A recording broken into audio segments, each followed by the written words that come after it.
Bună, eu sunt Adelina și azi o să vă arăt o parte din casetofonul LOL Remix.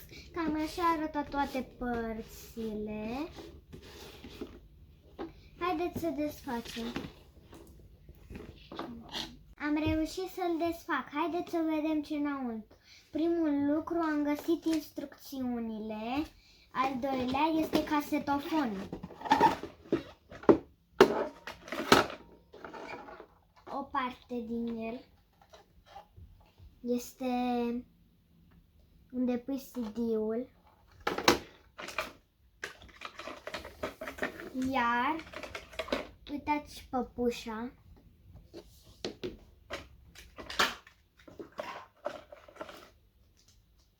Și aici găsim un disc pe care trebuie să-l punem aici. Iar după aia găsim un pachet în care o să fie niște boxe. Cam așa arată. Iar în al doilea sunt pantofi. De fapt e o brățară.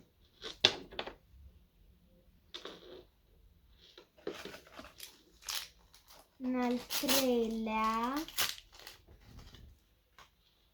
o cană. Cam așa arată.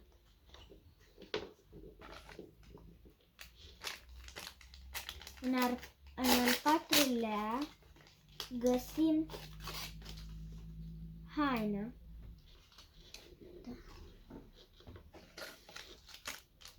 În al cincelea găsim un colier. În al șaselea găsim o perie de păr. În al optea găsim pantofii. În al nouălea găsim suport. Iar în al zecea găsim niște agrafe de păr. Am terminat de îmbrăcat păpușa cu hainele și accesoriile ei. Uitați cum arată. Acum, haideți să desfacem casetofonul din cutie. Cam așa arată.